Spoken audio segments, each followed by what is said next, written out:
This is my professor, Dr. Muff. You want to introduce more of yourself? Yeah, sure. My name is Dr. Deverin Muff. I am the professor of Stephanie, and I teach sport management classes. My research focuses primarily on life after sports, athletic identity, and the integration of faith.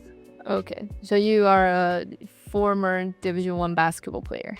Yes, I forgot to add that part. That's pretty important. Yes, I'm a former Division I athlete. Yeah, here at Eastern Kentucky, and yeah, I played years ago now, but had a good time. Went to we won a conference championship, and went to the NCAA tournament, and it was an amazing time. So when you're in college or still in the life in sports, when did you start thinking about life after sports? I think for me, the process of starting to think about life after sports really started when I got injured in college.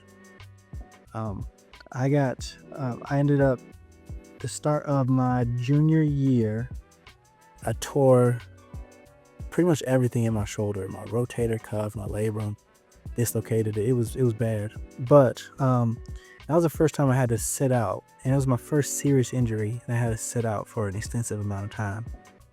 And so that was when I first started thinking about it, because basketball wasn't a part of my life at that moment. So I had to start thinking, what is this all for? What am I going to do if I can't go back and play?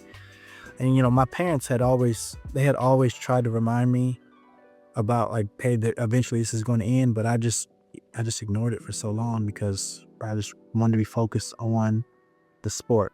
So what's your identity at that point? Like, when you get injured, what's in your mind? So let's go back a little bit.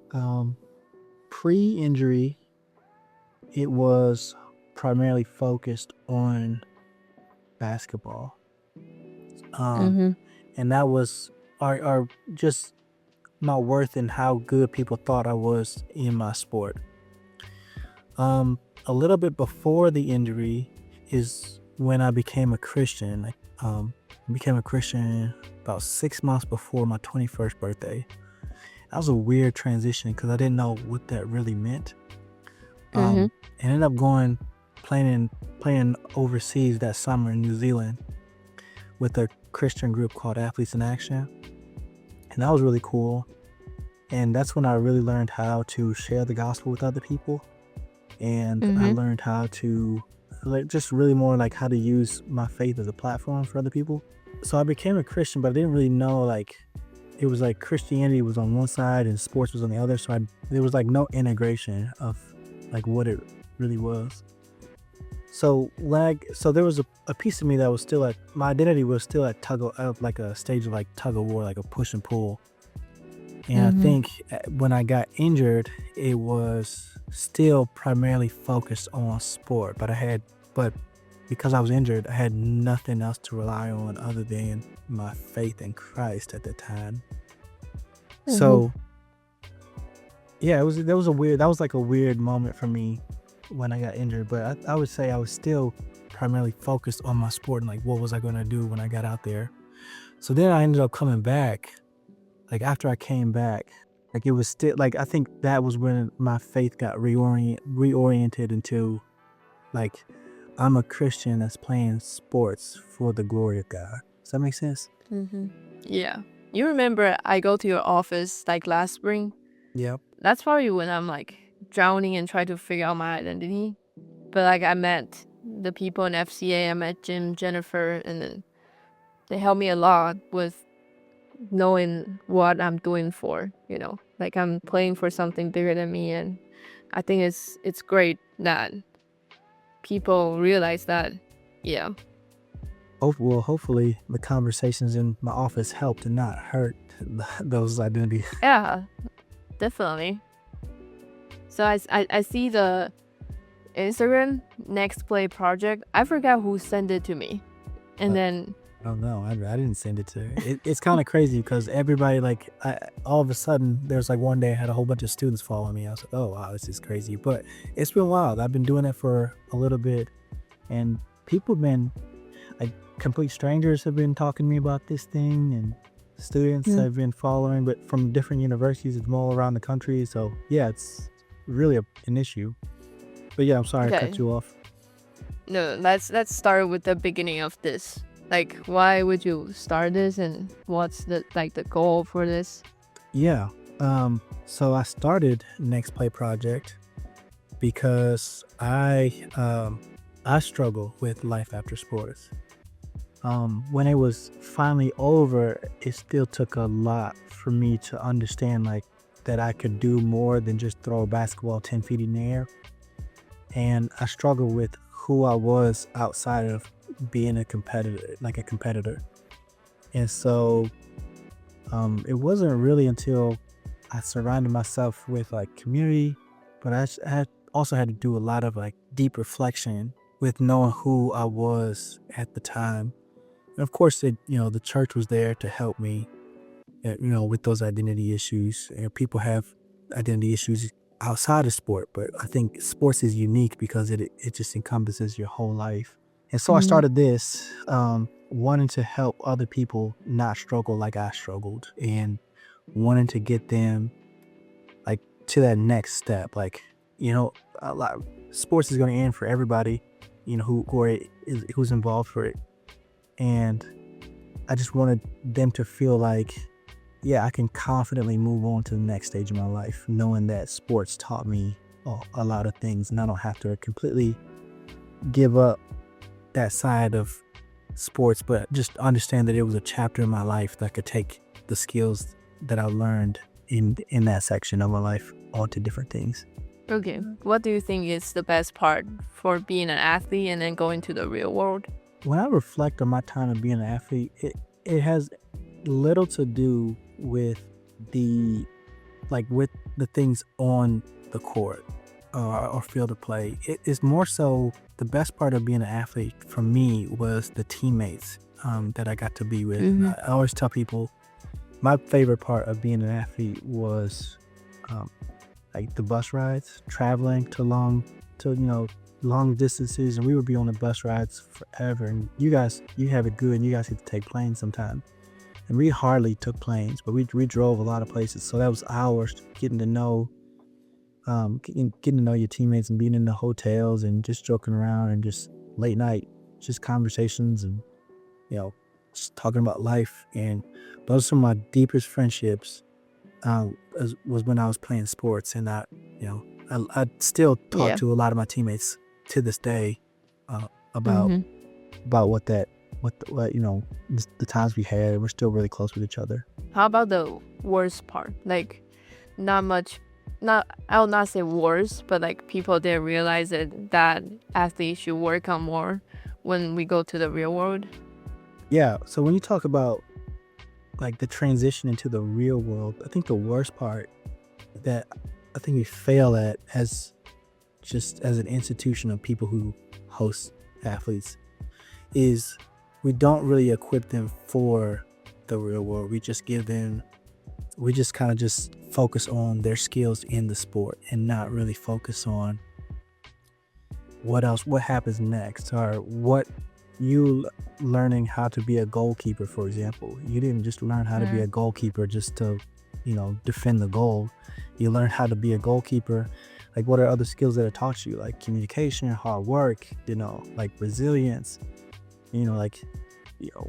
all these things that it could teach you in sports. But if you're a coach, sometimes the primary objective is just to win games, and that's fine. That's true. At a certain level, that does become true. But I don't think it needs to be like that for everyone. I think there needs to be more like a holistic view of what does it mean to be an athlete, and how can me being an athlete really help me out. So going off of that, I think one of the worst things about being an athlete, especially at a high level, is that you miss out on a lot of opportunities with that. I call them civilian students, just regular students who don't play sports. What they get, the opportunities that they have, running for student government, for example. It would be impossible for an athlete to run for student governor, with the workload that they have in their life. And so are just other stuff like that, like joining different clubs and just being able to try out different things because you have such a tunnel vision of what you're going to do. Okay. So what skills should we start prepared when we're still athlete? Yeah, I mentioned a couple, but if I had to like narrow it down to one, I think the most important skill for athletes to learn, especially while you have the platform that you have, is to learn how to network. Network. Yeah, learning how to just communicate with people, with people. You already do it in your job as an athlete.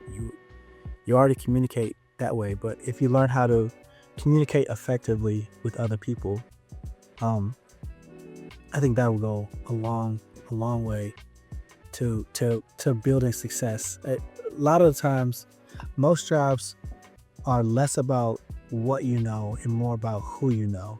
And if you learn how to network and get to know these people in a deeper way that can give you access to information, it's going to go a long way for you. Any tips for that? I started off a little bit later in the game, but I was doing it and I didn't even realize I was doing it. I ended up, when we played, I won a lot of games when I was here, and we had a lot of fans, and so we got a chance to meet a lot of those fans, and then just asking them, like, what do you do? How do you get to where you got?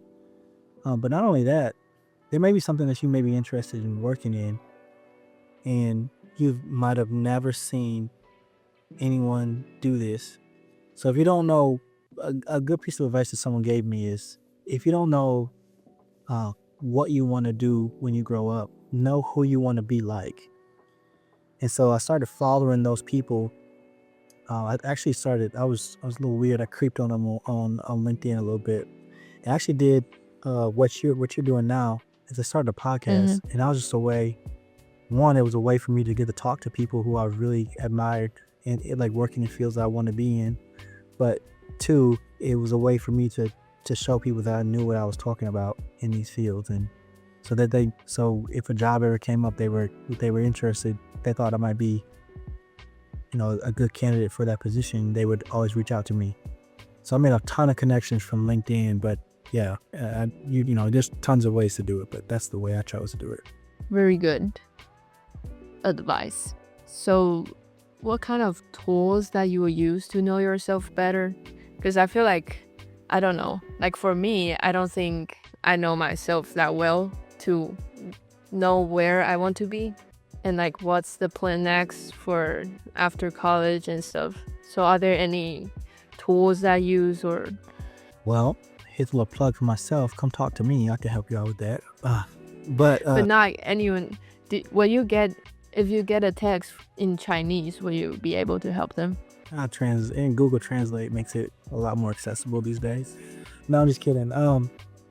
So first thing I'll say is, I think you know yourself better than you think, because you spend all day with yourself. But I think the problem is like not having confidence in who that person is. So a lot of the tips that I would do is start writing like if you were looking for like the perfect job, like what would it have? Don't talk about like the salary. Don't talk about like what the actual job position is. Talk about what would the work environment be like. And so that would help determine, okay, this is the kind of work that I'm passionate about. Like what questions do you have that you want to answer in the future? I think just staying curious helped me out. But also I would ask other people like who are around you. You have a community of people around you, especially if you're on a team, like outside of sports, what things do you think I'm good at? And if you don't know, you could start self-reflecting and asking those questions to yourself. Like, what did you like to do before sports was even a thing in your life? And how can we capitalize off of that and turn that into a position? What you thought about like working? I don't know, because I feel like a lot of people same age as me is already like knowing what they want to do and do like internship and then just follow the major. But for me, it's like I feel like there's still so much that I don't explore in the world. Like maybe there's some job that I don't even know, but it might fit me. But I just feel like if I just apply for a job and then stick there for like 10 years, 20 years, I don't think that's what I want. But also I want to, I don't know. I just feel very weird about the timing right now. Yeah. So now we're going to one of our sessions. So this is how it would be like. Okay. Is you don't need to know what's going to happen in the next 20 years. Let's think about like the next 20 minutes. Like, how do we take our next step? I think that's where like the anxiety comes in. It's simply put, anxiety is just a lack of fear, of losing control over the future, which you never had control in the future in the first place. Another thing I would say to people was that all of life is improv. Some people are just better actors. And thank God that you're not the director and you're just finding out your role. So it's those people who are taking internships and doing those things now, that's great. Like, that's what they want to do now. But like, who knows what they're going to want to do in the future? This is just giving them the skills to learn what they want to do now. And you know, God may open up other doors for you to go different places. I started off working, I was a fundraiser for school, for our college. I was raising money for the college. And then I went to working in student affairs. So I was doing like events like bingo night and stuff like that. And then I worked for state government, which was fine. You know, that was, it was away from the campus. But then I came back and I became a professor. And so like, and I love what I'm doing now. But like, if you would have asked me 10 years ago, if I would have known that I was going to be doing this, I was going to be talking to someone who's going to translate this whole thing in Chinese, I would have no idea. I would thought you were crazy. So just ask for the next step, not for the next 20 years. You're asking for the race to be done. You don't need the race to be done. We just need the next step. Okay, how do you like set a goal but still allow God to move around with your goals? Yeah, that's a really good question. I mean, I don't think anything's wrong with setting goals. Set a goal, and maybe your goal isn't as rigid as you think it should, like as it may be. Like, you may set a goal to be here. Like, I want to be the next president of the United States. Okay, well, that's a great goal, but what if like your job is working in, like, you start taking steps to do that and you find out, hey, I'm really passionate about like working in this nonprofit sector and helping people out in this area. And, you know, it was a good goal, but, you know, I'm going to go, I'm going to go somewhere else. So I think ultimately your goal should be used as a vehicle and not the destination. It's not the destination of where you're going to go. You should use your goal as like, this goal is going to take me somewhere someday. I don't know where, but it's going to take me somewhere. But right now, like the goal right now is just to get in the car and drive. Very helpful, I think. I try to be. It's just my job to help people, help students out. So if people like me in Taiwan find out this podcast and want to reach out to you, what's like the next, like if they reach out to you, and then what can you do to help them? Yeah, I mean, they could always reach out to me via email. The easiest way to email me, don't email my work email because that's primarily work stuff. But I would just tell people like, it's just Deverin@nextplay.com. And if you email me that, I'll be able to do that. Or if you message me at one of the social media apps, if you find the Next Play project somewhere around there, I'll get back to you there. Like a comment, one of those things. Or if you comment or DM me or whatever, I'll get back to you and help as much as I can. Even though after 10 years you have like 1 million followers? I just started this thing in December, so you gotta give me a break. But is it possible if it's in Chinese, or it need to be in English? Yeah, so far the language barrier hasn't been a thing. It'll be fine. Okay. We'll make it work. So what would you say to your younger self, like 20 years old? How old do you think I am? Oh, just kidding. So what would I say to my younger self? It's a really good question. So I think the same thing I just said to you is just don't be worried about what the next 20 years look like. Just think about that next step. I think when I was that old, I was just really anxious about what the future was going to look like for me. And it's funny, I was looking at, it was like a trend where people were looking at what 10 years ago looked like. And I had just got out of sports, and I was really like, I think the word to describe would be depressed, because I didn't know who I was or what I was doing outside of sport. But just like, if I just would have just let go and just not been so like, I wouldn't just grasp on so long, so hard to like my identity as an athlete, and just been able just to use those things as a skill, but use it, and to go to the next step. So yeah, I would just tell someone, it's okay to close the door, and as an athlete, but you just, it'll always be a part of your life, and it'll help you out with so many things that you learn, but it doesn't have to be your everything. What do you think is the most, like, if a person that didn't know God yet and he or she is an athlete, what do you think it's the best way to let them know God? Or like, what did God do with your journey to being an athlete and until now? Yeah, I think the best way for me to answer that is that it gives you purpose in what you're doing. So your identity can only go so far. I actually have something written on my board right now. Is a couple of different parts to identity. There's I'm looking back at my board because I wrote this, but there's your ontology, which tells you like what you are or who you are.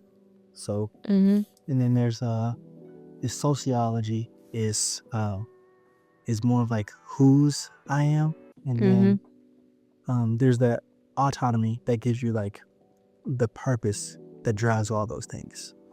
So without the purpose, a lot of that crumbles down. You don't know what you are. You don't know who you belong to if you don't have a purpose to those things.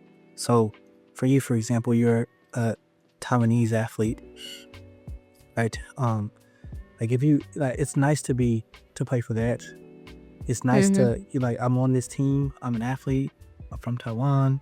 Those are really nice things. But if you don't have a purpose to do those things, it's not gonna feel you very long. So going back to the difference God make in that is that knowing that I had an eternal purpose that just helped me strive for longer. And there's a saying that we had when I was in Athletes in Action. I think FCA uses it a little bit too. Is audience of one. So then therefore like it's just like playing as if God was the only person in the crowd. But that shifts because it makes it because now like if you're only playing for God, and your purpose now is not to score the most points, which would be nice, that'd be great, not to get the most deflections or whatever, get all the awards, but you can be satisfied knowing that you gave your all and playing like God was the only person that mattered. And I think that makes a huge difference. And there was for me as an athlete and other people that I've seen do this, but it's given them a lot more freedom in their sport. Perfect. I think that's perfect ending.